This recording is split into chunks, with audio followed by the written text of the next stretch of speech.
Oke, teman-teman, kita akan lanjut dengan konseling. Selalu ini suka dipasangkan C and C, coaching and counseling. Kalau zaman dulu dibimbing lalu disuluh, bimbingan penyuluhan.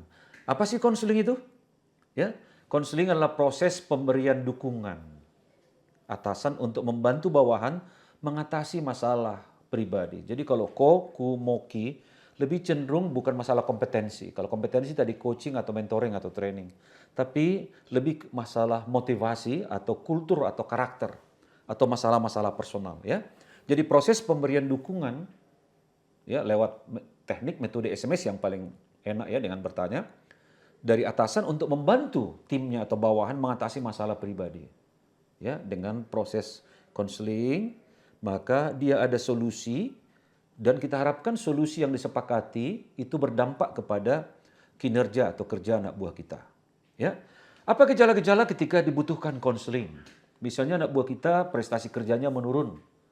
Ya, karena motivasi misalnya ya. Sering terlambat atau absen, mungkin berantem dengan istri atau suami ya. Kurang semangat dalam bekerja. Ya. Kemudian kurang bisa berkonsentrasi sehingga membuat banyak kesalahan atau kecelakaan kerja. Tidak fokus. Mudah marah atau tersinggung, pasti di balik itu ada sesuatu. Kritis terhadap orang lain. Kritis dalam arti nyelekit ya, menyakiti. Lalu membuat perilaku-perilaku yang menyakitkan atau keributan dengan orang lain. Itu sudah tanda-tanda di dalamnya. Nah, tahapan-tahapan konseling itu ada keying, ya, responding, lalu guiding. Ya. Oke, apa yang dilakukan di keying adalah mengenal atau membaca bawahan mengenai frame of reference bawahan.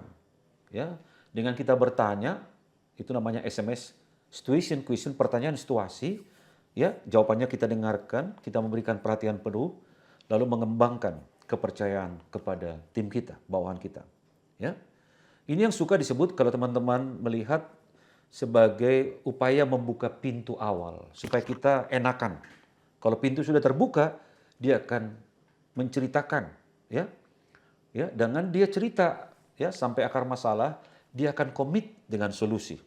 Nah, oleh sebab itu, eh, yang kita lakukan tentunya adalah metode bertanya, mendengar, memahami, yang disebut metode SMS, ya. Lalu juga kita bisa menunjukkan bahasa non-verbal, ya, yang menunjukkan kita memperhatikan dia, ya, kita mendukung dia di dalamnya. Itu yang disebut membuka pintu. Ya. Nah, metode yang paling terkenal untuk membuka pintu atau konseling ini disebut dengan metode SMS. Pertanyaan situasi, itu S-nya. Kita bertanya sehingga ada unsur basa-basi, apa kabar? Ya, saya dapat data nih dari HCM, ya, bahwa kamu dalam 1 bulan ini sudah 2 kali terlambat. Ya, apakah benar data ini? Nah, itu dengan bertanya kita dapat data. Jangan-jangan mesin absensinya yang rusak gitu ya. Kemudian kita bisa tahu latar belakangnya. Ya, saya lihat semenjak kamu menikah 3 bulan ini, maka 2 bulan ini sudah terlihat sekali kinerjamu mulai drop. Ya, jadi simptom. Jangan-jangan dari keluarga atau dari istri atau jangan-jangan sekarang tempat tinggalnya jauh atau banyak masalah. Ya, dapat istri yang boros gitu ya. Kemudian pertanyaan masalah. Kita bertanya area masalah, akar masalah, implikasi masalah. Ya, jadi sesudah kita bertanya, kemudian misalnya, ya sesudah Anda menikah saya lihat kinerjanya ada masalah. Bisa cerita apa yang terjadi? Nah, lalu dia cerita. Mungkin dia akan mengatakan bahwa semenjak saya menikah, maka saya ternyata dapat istri yang tipe kuasa Pak Marihot. Begitu dominan, begitu menguasai. Nah, sekarang kita udah tahu area masalahnya. Area masalahnya adalah dia ketemu orang yang jadi pasangan yang tadinya dia adalah harmoni, dapat istri yang tipe kuasa banget. Ini masalah interaksi suami istri yang barangkali terjadi tanda kutip penjajahan gitu ya di dalamnya, terlalu dominan. Oke, dari sana kita bisa bertanya akar masalah sampai ketemu akarnya.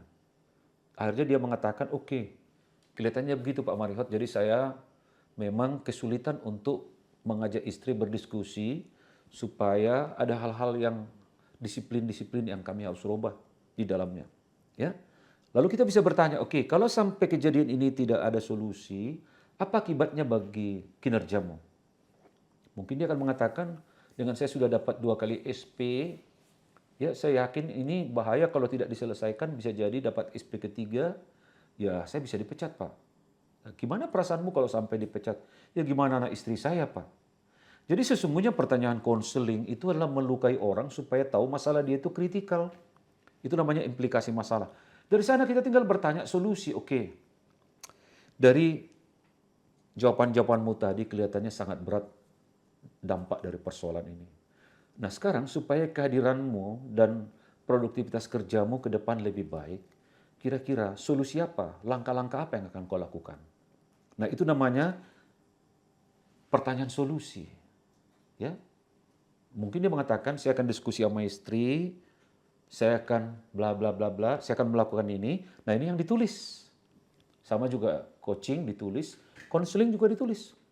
Dan kita harapkan karena di situ ada tanda tangan, dia komit, ada komitmen, ya ada komitmen di dalamnya. Nah ini yang kita sebut metode bertanya secara konseling. Ya, sekarang saya akan berikan waktu sekitar 10-15 menit kembali berlima seperti tadi. Tapi kali ini yang jadi masalah adalah kinerjanya menurun, ya, kemudian disiplinnya menurun, absensinya naik, ya, kemudian terlambat ya, selain absen terlambat juga. Nah sekarang anggap ceritanya, ya, yang jadi anak buah mengalami kisah seperti tadi, ya. Kemudian yang jadi atasan sekarang gantian itu melakukan konseling lewat pertanyaan SMS, pertanyaan situasi, pertanyaan masalah sampai area akar masalah, kenapa gitu, dan implikasi.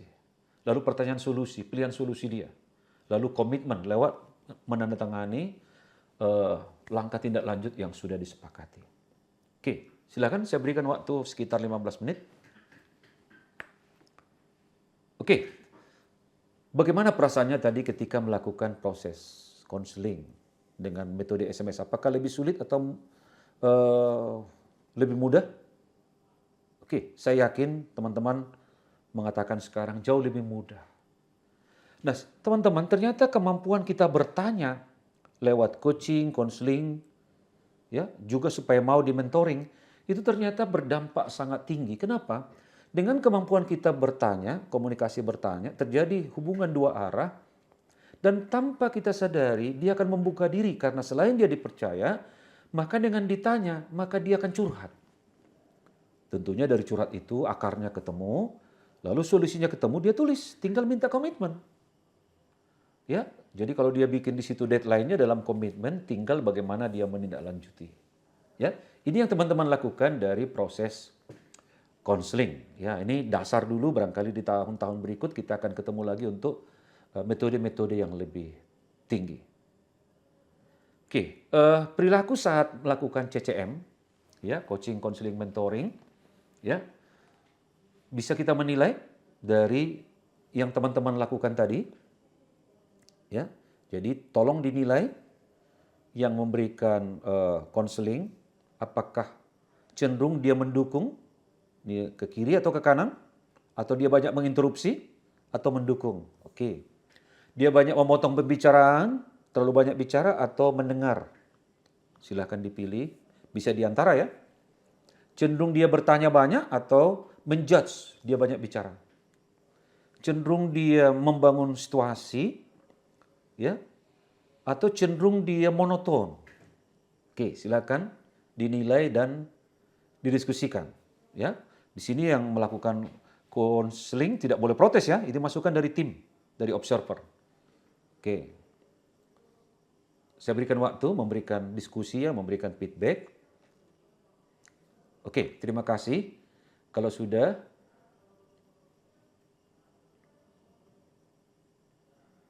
nah inilah form yang dipakai di dalam coaching konseling. Ini bisa dipakai di coaching, bisa dipakai di konseling. Tadi misalnya dalam proses konseling, situasi masalah apa yang terjadi? Ya. Lalu solusi yang disepakati apa? Lalu hasil yang diinginkan, ya, batas waktu, dan tidak lanjut dikosongin dulu, tapi nanti beberapa hari sebelum batas waktu, kemudian dipanggil kembali untuk melihat hasilnya dan tindak lanjut sebelum deadline.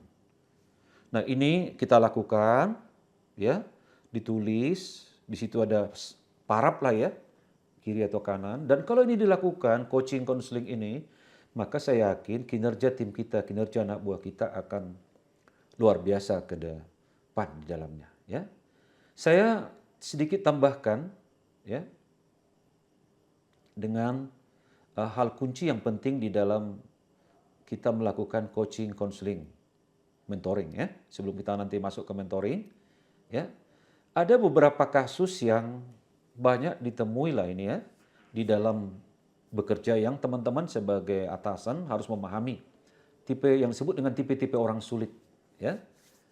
Ada yang namanya merasa dirinya senior, ada yang tipe ngebos, ada tipe keras kepala, ada tipe pembuat masalah, ada tipe motivasi turun. Ya, jadi kalau dia merasa dirinya senior, ciri-cirinya adalah arogan, merasa lebih hebat dari orang lain, ya, cenderung meremehkan orang lain, merasa dirinya paling pinter ya dan senior karena senior ya dia menganggap teknikalnya hebat, suka berbicara kasar dengan intonasi tinggi. Ini biasanya tipe kuasa nih ya. Senang melihat kegagalan orang lain. Senang melihat orang susah, susah melihat orang senang. Ya. Nah, cara menanganinya tentunya ini konseling ya. Cara menanganinya tentunya yang standar tadi itu ya. Nah, kita bisa juga menggunakan teknik oke, tetapi. Ya, oke, yang Anda katakan tadi sangat tetapi, bisa nggak saya tanya lebih jauh? Atau mengajak dia berpikir reflektif. Ya, dengan mengajukan pertanyaan, oke, seandainya Anda mengalami kejadian seperti ini, apakah sama tindakan yang akan dilakukan? Itu namanya reflektif. Atau mengajak orang tersebut untuk mengambil waktu sejenak sebelum berbicara. Itu namanya proaktif. Jilat dulu bibir sebelum ngomong. Jadi kalau orang reaktif, ada sesuatu stimulus langsung merespon. Itu preman itu ya.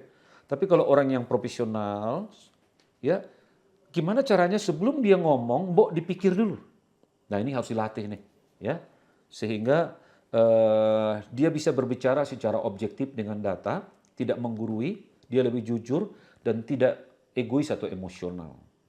Kemudian yang kedua adalah kalau kita ketemu tipe ngebos, ini juga konseling nih ya. Kembali pertanyaannya adalah gimana caranya? Ya mengajukan pertanyaan SMS ya. Dampak dari ngebos itu kepada sifat-sifat dia. Ciri-cirinya dominan, menang sendiri, cenderung mengambil keputusan seorang diri, terkadang keputusan atasannya pun dia yang memutuskan ya. Over control, lalu kurang mendelegasi, memberikan pekerjaan, mempercayai anak buah, tidak gampang percaya pada orang lain, dan menyikapi orang lain tanpa respect. Gak ada respect sama sekali ya. Hatinya seolah-olah udah beku, sudah mati. Kemudian cara menangani, selain kita menggunakan metode SMS, cari kesempatan untuk berbicara secara personal, one on one, jangan di depan orang, jangan di depan umum, jangan di depan rapat ya, berdua saja. Ketika kondisi dia senang, kita ngobrol-ngobrol. Sampaikan kepada yang bersangkutan akibat negatif dampak dari kalau gayanya seperti itu ke depan bagi dia. Kemudian ajak dia untuk belajar mendengarkan orang lain, listening skill. Ya, artinya apa?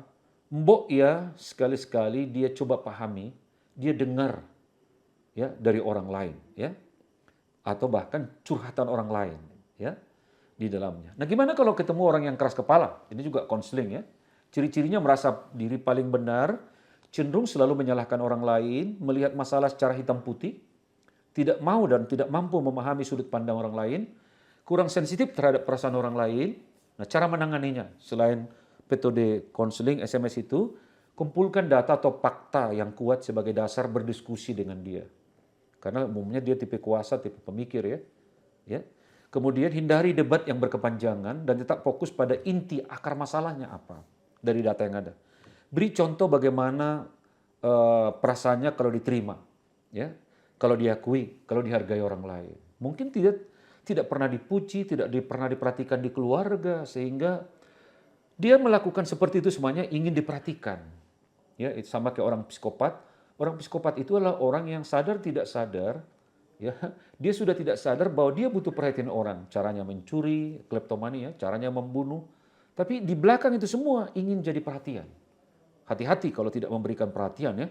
Jadi anak buah kalau dia ada prestasi sedikit saja dipuji, ditepuk pundaknya, diakui. Ya, Kalau kinerjanya makin tinggi, ya dipuji di depan teman-temannya.